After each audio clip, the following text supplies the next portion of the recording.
This is the Passive Income Attorney Podcast, where you'll discover the secrets and strategies of the ultra wealthy on how they build streams of passive income to give them the freedom we all want. Attorney Seth Bradley will help you end the cycle of trading your time for money so you can make money while you sleep. Start living the good life on your own terms. Now, here's your host, Seth Bradley.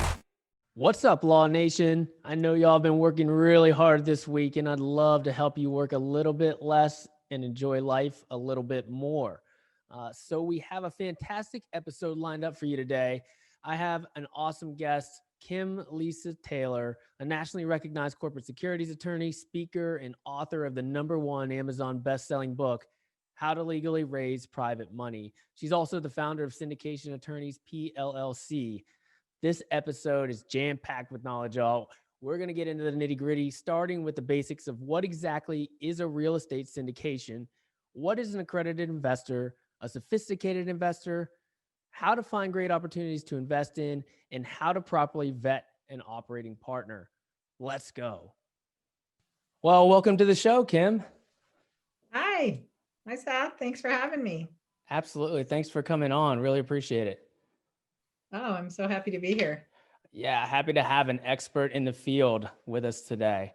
So tell us a little bit about your law practice and what that looks like. So we have, we're a corporate securities law firm that really just focuses on how our clients can legally raise private money. So we help them set up their companies when they're going to be offering investment opportunities to investors. We help them figure out how to split all of that, the money and the profits with the investors. And then we also help them with their securities legal compliance, because when they're raising money from private investors, they have to comply with securities laws. Sure. So what exactly is a security? So when someone is selling interests in a company, it's actually something called an investment contract. So an investment contract, the technical terms, I know your audience are attorneys, so they'll be interested in this. It's an investment of money in a common enterprise with an expectation of profits based solely on the efforts of the promoter. So that's what is called an investment contract. And if somebody is selling investment contracts, that would include interests in their company where there's going to be a management team that's going to be generating the profit on behalf of a group of passive investors, then that would fall within that definition of an investment contract.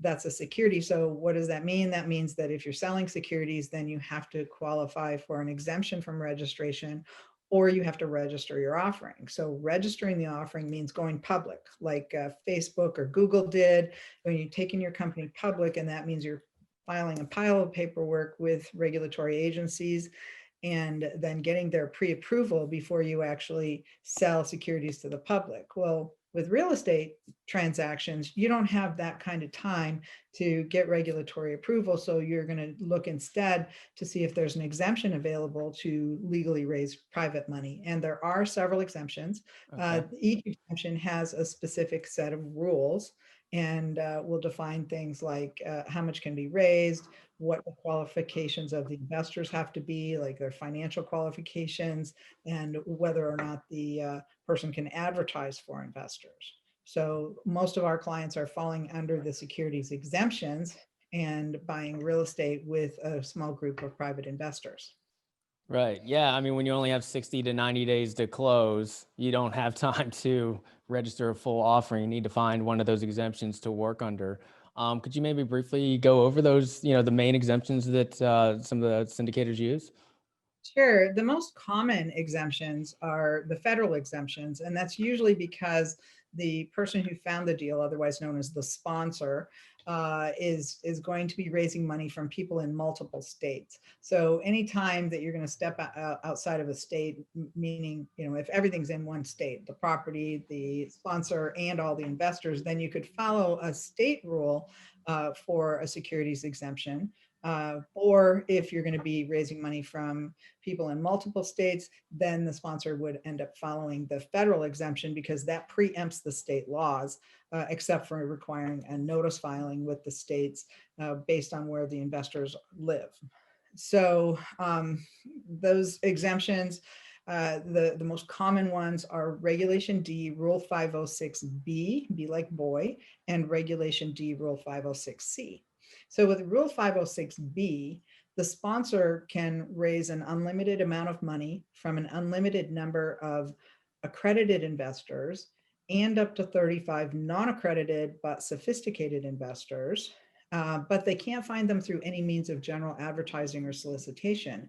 And the way to prove that is to show that they had a pre-existing substantive relationship with those investors prior to telling them about their investment opportunities. So that's Regulation D, Rule 506B. This is the friends, family, and acquaintance exemption. So B for buddy. B for buddy. That's a really great way to put it. I've never heard it that way, but I like it. Yeah, so you've got to get to know people before you can tell them about your investment opportunities. And you don't just get to know them, you actually have to understand their suitability to invest in the kinds of things that you might have to offer. So that's going to be a requirement for a friends and family type Rule 506B exemption. The alternative to that is Regulation D, Rule 506C, and that one does allow free advertising. When I mean free, I mean on the internet or however you want to advertise. But it doesn't allow you to bring anybody into your deal that isn't a verified accredited investor. So I guess we need to roll into what those definitions are, right? Sure. Accredited or non-accredited. So accredited, that means somebody who has over $1 million net worth, excluding any equity in their primary residence, or they have $200,000 a year income if they're single, or $300,000 a year income if they're married. That has to have been in place for the last 2 years with an expectation it will continue indefinitely into the future. So I call that the 1, 2, 3 rule. It's either $1 million net worth, $200,000 income if single, $300,000 if married. So if somebody meets that definition, then they're an accredited investor. And if they don't meet that definition, then they're a non-accredited investor. We mentioned in Regulation D, Rule 506B, that you could have non-accredited but sophisticated investors. So, what's sophisticated? It's very subjective, but it's someone who has the ability, either by themselves or with the assistance of their financial representative, investment advisor, to be able to understand the risks and merits of the offering and make sure that it's a good fit for their portfolio. And that experience can come either from their financial advisor, or it can come from their own background. Maybe they have heavy investing experience, prior real estate investing experience, or they've gone through some training on how to vet and invest in syndication deals. So they're more than someone with just some savings and a job that's never invested in what you're offering before. Gotcha. And they're able to self-certify on that, right? On the 506B? Yeah, so on the 506B, the investors can just look at the definitions and they can explain to you how come they think they're sophisticated enough to be in your deal. And then you get to look at it and make sure that as the sponsor, you would look at it to make sure that you thought they were sophisticated enough. And part of that sophistication involves understanding the risks, but then also being able to afford to take the risk. Because you're going to be asked in a syndicate to invest $50,000 plus in many cases. And so you don't want to invest your only $50,000 in one deal. And as a sponsor, the sponsor shouldn't try to take somebody's only $50,000. They have an obligation to help that investor understand what's at risk. Sure.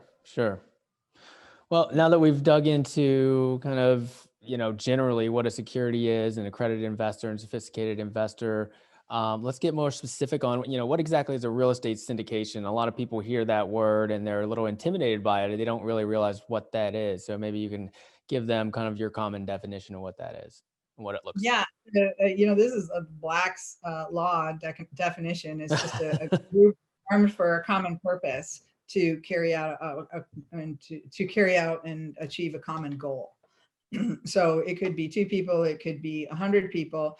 It doesn't matter. It's just a group that's formed for a specific purpose. And in the case of a real estate syndication, it's usually formed for the purposes of acquiring either a specific property, that's called a specified offering, or it could be a fund that's been formed for the purpose of acquiring multiple properties. And usually if it's a fund, then there's going to be some type of description and business plan incorporated or attached to that that's going to explain what type of properties that fund plans to invest in. Right. So, And then go ahead.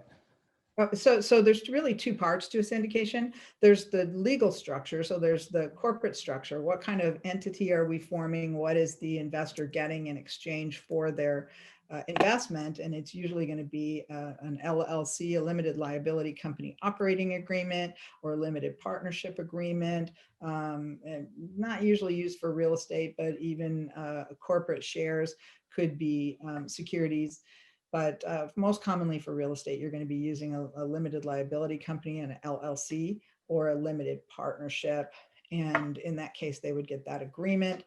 They would, the investor would read and review and understand that agreement, and then they would make the investment. And that structure in that agreement is going to describe how the money is going to be split, what kind of fees the manager is going to earn, and just generally what has to happen before the investors are going to get their money back and a return on their investment.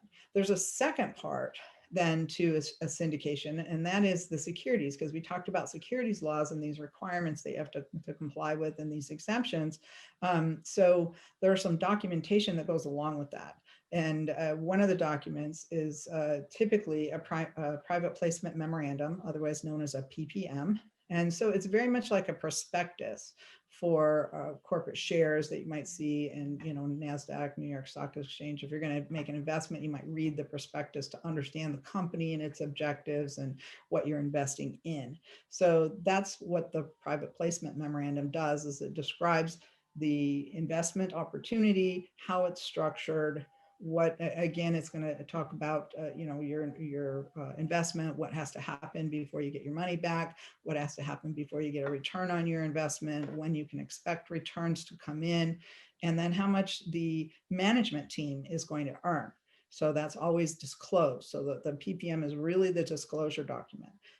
Additionally, the PPM will describe all of the risks of investing in real estate in general, this type of a structure, that specific property, IRS risks, tax risks and things like that, so that you understand what you're investing in and how it could impact you in multiple ways.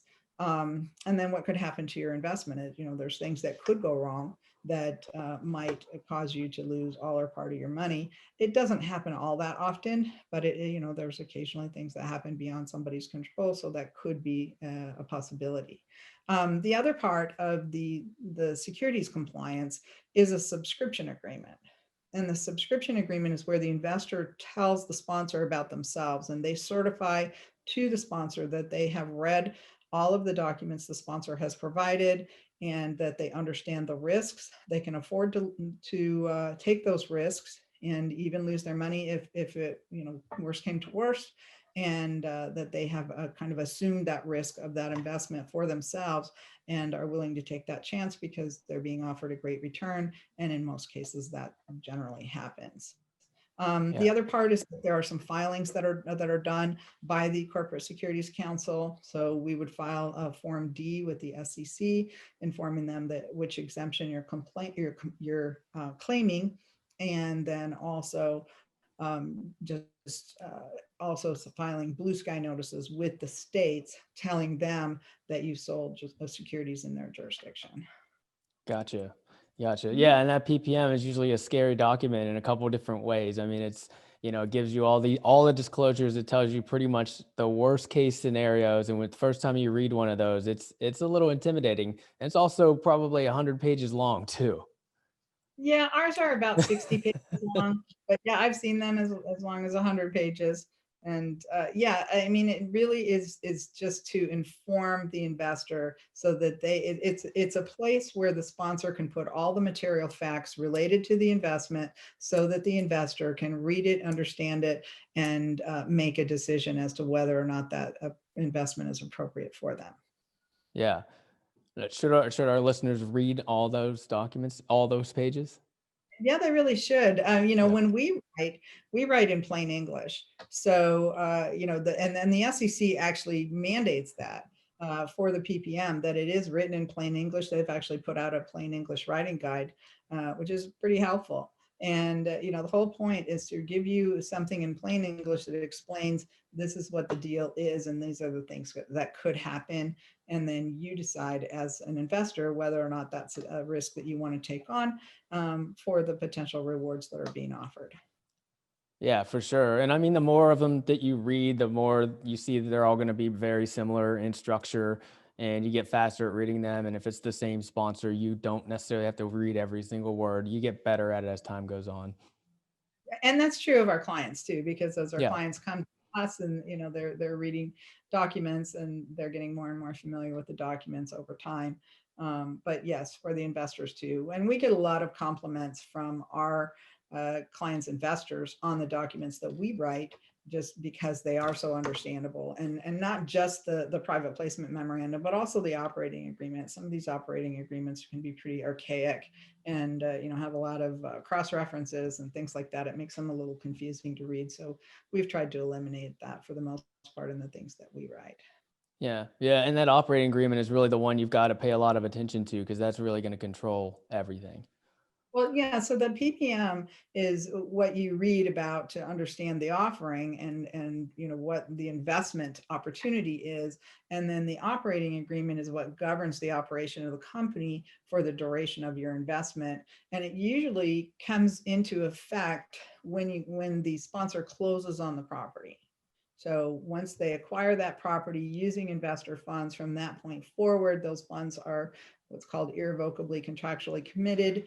And at that point, the investors can't get their money back very easily because it's invested in this property. And until the property sells, or maybe there's a refinance and cash out event, then there's really no opportunity for the sponsor to return somebody's money. So you have to make sure that you understand the duration of the investment as an investor, and that that's going to fit within the timeline for your needs as far as your investment, and when you might want that money back, maybe for some other purpose, to retire, to send a child to college or something like that. Yeah. Yeah. I mean, there's got to be alignment of goals. So That's absolutely correct. And that's what the PPM should explain, is what the goals are of the company. And so the investors need to make sure that that's a good fit. yeah. Yeah. So a lot of our listeners are probably only invested in real estate in the capacity of buying their own home, or in their investing capacity might only be investing in their 401k. Where would they find one of these types of deals? Well, so your podcast is a perfect example, right? So I think you're a syndicator, right? You put deals together and put groups of investors together. So and certainly there's other podcasters out there that are doing that, but there's also meetups. There's real estate meetups that are local in your community, and real estate investment associations. And they have meetups. A lot of those are being held virtually right now, but once the pandemic has subsided, then perhaps we'll be able to get back to the live meetings, and they're usually held once a month. So that's a really good way to meet people. Also, educating yourself about the syndication process and the real estate investing process. A lot of my clients meet their investors at real estate investing events that are held by trainers who are training people how to invest in real estate and how to put these groups together. And so a lot of the people that go aren't looking to be the active member who's going to go out and find the deal and run it. They're looking to meet other people who are finding deals and running them so that they can invest with them. Yeah. Yeah, that makes a lot of sense. I mean, the sponsor is usually the most important part of the deal, even more so than the market or the deal itself. And I think that gets kind of confused sometimes. How do you actually vet a sponsor? How would you recommend vetting a sponsor? But we actually have an article about that at our website at Oh, cool. guarantors.com. In the library, there is a list of articles. There's about 40 different articles in there. And one of them is called 10 Things to Know Before You Invest in a Syndicate, in a real estate syndicate. And so it gives you some, questions that you might ask and things to look out for. And some of the things are, you want to make sure that the offering documents have been written by a qualified securities attorney and not self-drafted. You'll be able to tell if they're self-drafted usually, because you'll see a lot of conflicting terms, and you'll be able to notice that, well, wait a minute, this isn't consistent from here to there. And, we're talking about partnership interests in a limited liability company, which really doesn't have partnership interests. It has members. And, so there's a difference in terminology that often gets overlooked by do-it-yourselfers. But you want to look for a track record. So somebody who's done this before, if you know somebody very well and you've watched their career over the years and you just know that this person succeeds at everything that they do, and they're, have a lot of integrity, they're an honorable person, then sure, you might be willing to take a chance on their first deal, and they might do spectacularly with that deal. I've seen that happen again and again. But if you don't know the person very well, then you want to rely on their track record of past successful investments in the similar kind of asset class that they're offering to you now. So you want to ask about their track record and experience, and you want to know, there could have been bad deals in there, and you want to know about the bad deals and the good deals, because, who's to say that yours isn't going to be one of the bad deals, and you want to understand what's the worst case scenario. So, looking at their track record, their experience, you can ask for references from other investors. I've actually had clients who've or where their investors, a couple of investors have called me and said, what do you know about this person? And I can't tell them confidential information, but I can say, sure, they've participated with us for X number of deals that we've helped them with, and things like that, as long as that client, of course, gives me permission to say those things. Yeah, of course. So how exactly do the sponsors get paid? I mean, you see these awesome returns that they're projecting, and you compare that to, the stock market and some other things, and sometimes it looks like it's too good to be true. But, the sponsors have to get paid as well. What do those fees typically look like? So typically when somebody is selling interest in a company, then they're going to set up what's called a carve out. And the carve out means that they're going to reserve a piece of ownership in that company for the management team. And so, very common market conditions right now, we're seeing a lot of 70-30 deals, where the sponsor will put together a deal. They'll sell 70% of the interest in their company to a group of investors who will put up 100% of the money. Now, that doesn't mean that the sponsor won't also invest. It just means that if the sponsor does invest, they invest alongside of their investors. And so they buy the same interest and get the exact same returns that their investors get with their own cash. So 100% of the deal is made up by the investment group. We'll typically structure a company so that there's two classes of members. Class A would be all cash paying investors, including members of the sponsor and all other passive investors. And then Class B would be the portion that's reserved for the management class. So the other way that so that means that as there's cash flow, let's say if you're buying an apartment complex, then there could be cash flow from rental income during the period of time that the company owns and operates the property. And that cash flow is usually going to be a portion of it given to the investors and a portion of it given to the management team. There's going to be a waterfall that describes how the money will flow. So whatever income the company receives is going to be distributed according to this waterfall. And usually there's going to be payments, of course, for operating expenses of company and for debt service. So typically the syndicator is going to get a loan for 70 to 80% of the purchase price of the property, and they're going to raise the rest from those investors. And that waterfall is just going to describe how all that money is going to flow. And then when it gets, after you've paid off the debt and the operating expenses and withheld some reserves, then there's usually some money left over. That's going to be deemed distributable cash. That distributable cash is then going to be split amongst the Class A and Class B members. Very typically, there could be a preferred return for Class A, meaning that the manager is going to distribute the cash in such a way that Class A hits a certain hurdle rate. And right now, that's somewhere between 6 to 8% of their investment on an annual basis. So if somebody invests $100,000, then the sponsor is going to try to hit a target where they're going to give them maybe 7% return on that $100,000 annually. So that would be a 7% preferred return. It's usually going to be broken up and distributed on a quarterly basis. And then the manager will have some earnings after that hurdle rate is met. So there's a variety of ways that can go. So that's one way. So that's profit share from cash flow. The other way is that there could be a profit share on sale of a property. So once the property is sold, then of course, all of the sales expenses will be paid and debt service paid off and any outstanding liabilities. And then whatever's left is going to be used to pay back any arrearages in the Class A preferred returns. Then to give the manager whatever it might be due. If there's a Class B catch up, then that could be taken care of at that point. And then whatever's left after that is going to be split between that Class A and Class B members. So that's kind of how the profit works. So there's always the waterfall that operates during the ownership phase of the company and a waterfall that is going to take effect on a sale or what's called a capital transaction.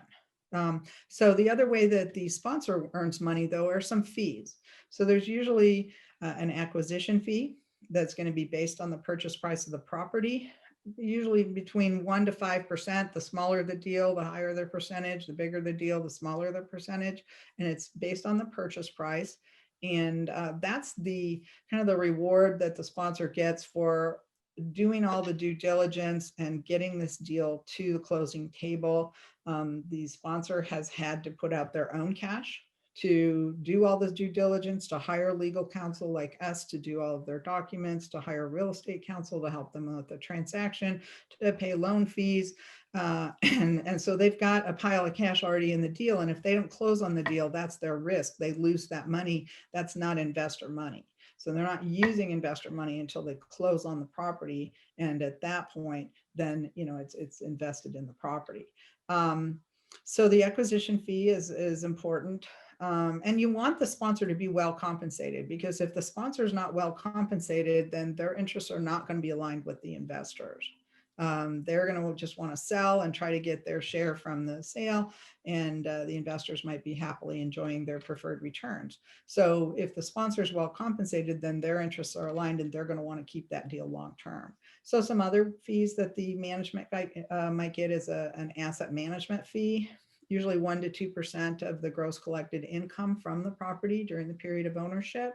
There will also be a refinance fee. If there's somebody who, if they're going to refinance the loan, then there's a lot of work that goes along with gathering all the data that the lender needs to process that loan. So usually a guarantor fee or a refinance fee of 1% to 2% of the loan amount is going to be required. Sometimes there's a disposition fee, 1% to 3% of the sales price. And again, that's for the manager's efforts and gathering all the information and working with the buyer on that transaction to get that property sold for the best price.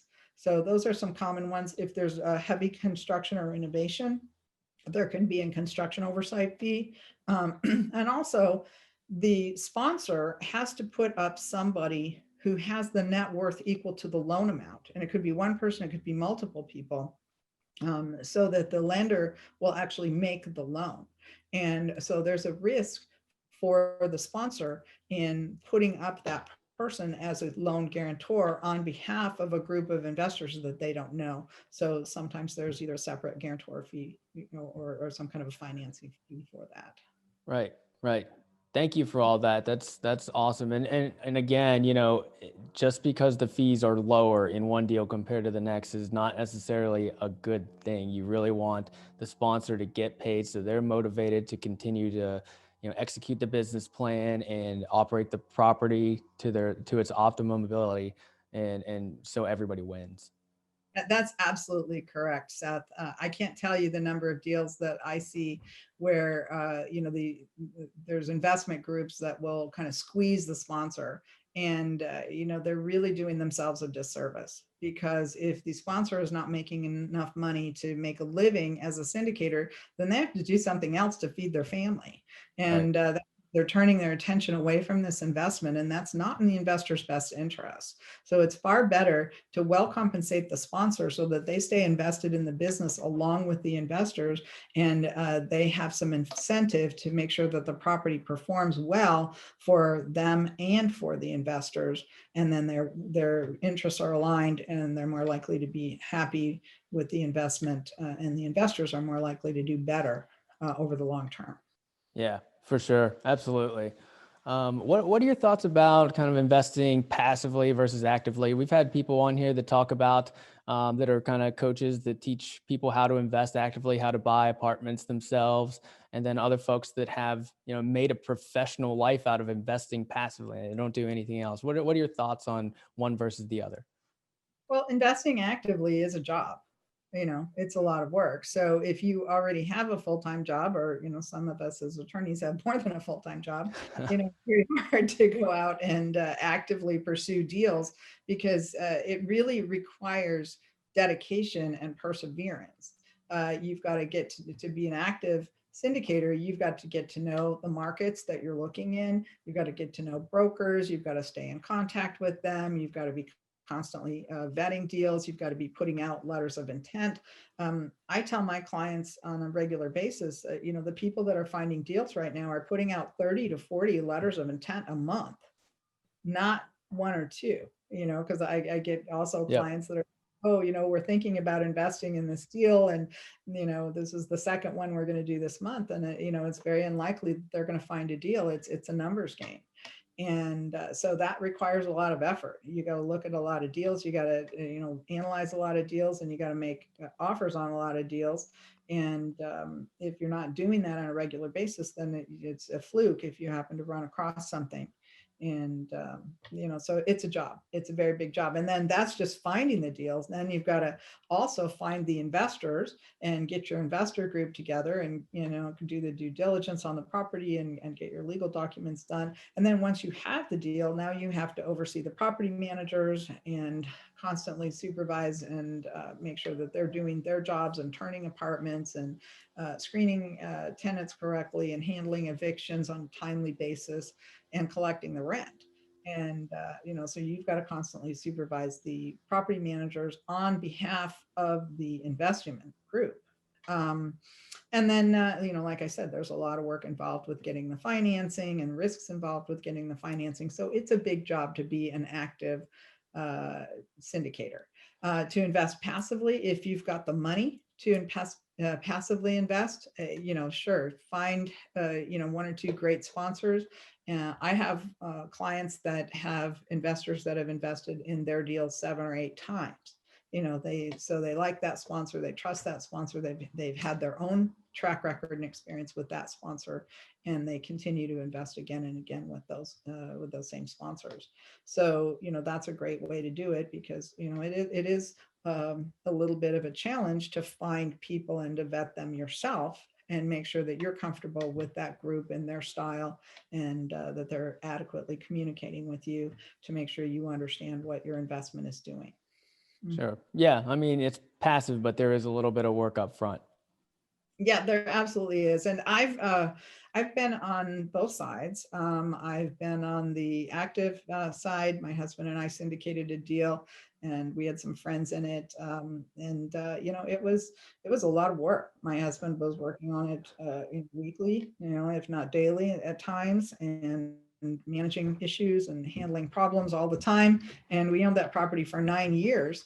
And there was very little cash flow during that 9 years. When we finally did sell it, then everybody got paid back, plus we all got a reasonable return, but there was a long waiting period before that could happen. Passively, I've invested in some passive deals, and some have panned out, some have not. Yeah. Mhm. Yeah. And a lot of our listeners are, full-time attorneys or physicians or, professionals, and it's tough to do an active investment while you're working full-time at a demanding job. So passive investing is definitely something I think they should look into. But there is one way that maybe those busy and wealthy professionals can participate, and that is, we mentioned the loan guarantors. So anytime Yes. a deal together, then they're looking for either one or more people that have that collective net worth to help guarantee that loan, and that's something that somebody can do if you have the income and the net worth to be able to support that. You can take a role in management on account of having done that. So you'd get more, and you could still invest cash into the deal, and you'd have Class A interest in the deal, but then you'd also have a share of those Class B interests, maybe for participating in the management role and helping to guarantee those loans. So that's something to consider. I know somebody, a couple of people that have just made a career out of guaranteeing loans, and they've become very wealthy doing it. With say a multifamily syndicate, where you're getting debt that is subsidized by the federal government, or insured, not subsidized, but insured by the federal government. There's some certain types of loans that are set up that way, and they're usually called Fannie Mae. They're insured by Fannie Mae or Freddie Mac. So you may have heard those terms. There's actually, true definitions of what those acronyms mean, but those are the common acronyms. Yeah. But the Fannie Mae or Freddie Mac loans are insured by the federal government, and the guarantor is not taking on a huge risk because they're not personally guaranteeing the loan, and these are called non-recourse loans, which means that there's only a couple of instances that something could happen at the property that would trigger personal liability on the part of that guarantor. And that would be if something illegal was allowed to persist at the property that ultimately ended up in the lender losing money, or if there was an environmental condition that was later discovered. And both of those are very remote risks, because the environmental conditions, a lender won't even allow you to buy a commercial property without doing an environmental site assessment. And right. So that's already going to be factored into whether or not they even agree to do the loan. And there's little risk of that happening if the environmental site assessment comes in clean. And I know that. I used to do those. I actually used to be a professional geologist before becoming an attorney. Oh, wow. I didn't know that. I'm still licensed in California. Oh, cool.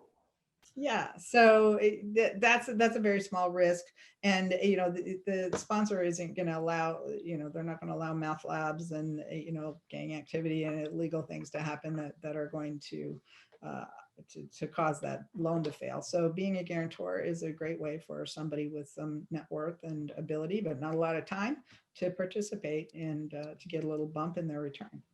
Yeah, that's a great point. I don't think anyone's brought that up before, Kim. That's if you have the net worth or the liquidity to jump on that loan, that's a great way to invest passively and get a piece of equity in these deals. And it's truly passive as well. Absolutely. Yeah. Well, cool. Let's jump into the Freedom 4. In an alternative universe where you weren't involved in real estate, this is a tough question for everybody. What else would you be doing? Well, I think I already tipped my hand there, because I'm a professional geologist. I maintain my license. I'd probably be going and, working at the national parks or something, and, just enjoying the beauty of our natural world. Yeah. That's awesome. Well, I'm big on health and fitness, and Kim, you look great. So what do you do to, treat your mind and body and keep it healthy? I, walk a lot. I do yoga, eat healthy, take some supplements for various things. So, I got a puppy I got a COVID puppy. puppy keeps me busy. We There you love a go. lot. That's good for your mental health for sure. Absolutely. Yeah, I mean, a lot of us get caught up in just our work and our business, and we don't take time to take care of our bodies and our minds, and that is just essential. And your business and your professional life will be a lot better if you do take care of those things. Absolutely. Yeah. So where were you at 5 years ago with your business, and where do you see it 5 years from now?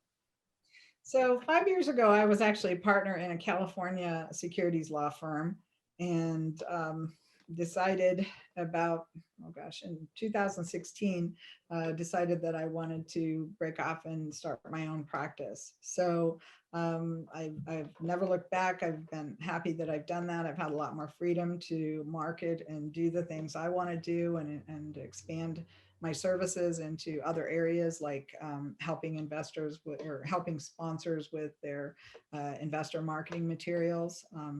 So I've been able to do a lot of things I wasn't able to do as a partner in a firm. So I've enjoyed that very much. And 5 years from now, I would love to have seen the firm, grow 4 or 5 times in size, and kind of be operating on autopilot, so I can go off and do those fun things.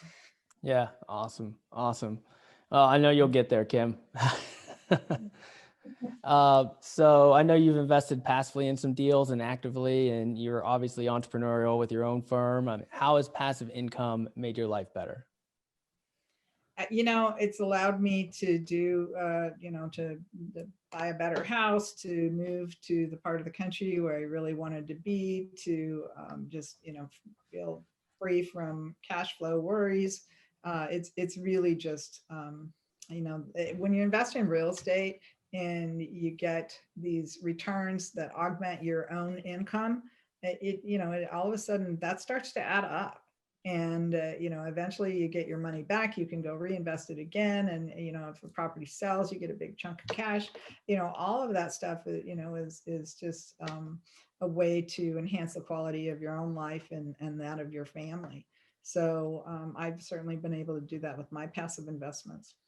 Yeah. And I think it gives you a confidence, just piece by piece, like every time you invest in a deal or you have some passive income coming in, it just gives you more confidence to be like, if you're in a job that you don't like, you're like, all right, well, I can walk away from this now if I want to. I don't have to, and I might not, but I can. And it just gives you that air of confidence. That's right. And, we say we're in an era where we're one paycheck away from financial ruin. I hope none of the listeners on this call are that way. But you certainly feel like you're not in that situation when you have passive investments. Yeah, for sure. Where can our listeners find out more about you and, check out your website and hire you for a job or a syndication, or talk to you about syndications and real estate? Where can they find you? So our main website is syndicationattorneys.com. And on that website, there is something that each of you, if you have a little bit of spare time, might want to do, and that is to read my book. I've written a #1 Amazon best-selling book called How to Legally Raise Private Money. And the last chapter of that book is that 10 things investors should know before investing in a syndicate. And I put that specifically in the book because I think the book is a great way for people who are interested in investing in a syndicate to learn what it's about. And the more you understand what it's about, then you're going to be able to look at these potential sponsors and find out if they're doing it right. And, the book, of course, is also written for people who want to learn how to syndicate and to put these groups together. So, so it really is helpful from both sides. But as we talked about aligning interests before, if you understand what the sponsor is doing, then you're going to be a better investor, and they're going to be better if they understand what they're doing, of course. So How to Legally Raise Private Money is the book. You can also get it on Amazon. My name is Kim Lisa Taylor, so if you want to look me up on Amazon, you can. But also we have another website called investormarketingmaterials.com. That's a great way to learn about putting together investor marketing materials and maybe understanding some of the investor marketing materials that others are providing to you and what the purpose of those documents are for. Awesome. Thank you for sharing all that. Kim, you've been incredible. It's been an awesome show. Really appreciate it. All right. Thanks so much, Seth. Thank you. So glad to be here. There you have it, folks. Kim just dropped syndication knowledge all over us. Such a great guest, one of the most highly recognized syndication attorneys in the industry. Check out the show notes to learn more about Kim. I know you guys learned a ton about syndications today, what they are, what to look for, if you even qualify to invest. But if you'd like to learn even more about passive investing, go to passiveincomeattorney.com and snag our free special report on passive investing. Gotta run for now. See y'all in the next one. Enjoy the journey. Thank you for listening to the Passive Income Attorney Podcast with Seth Bradley. Do you want more ideas on how to generate multiple streams of passive income? Then jump over to passiveincomeattorney.com for show notes and resources. Then apply for the private Facebook community by searching for the Passive Income Attorney on Facebook. And we'll see you on the next episode.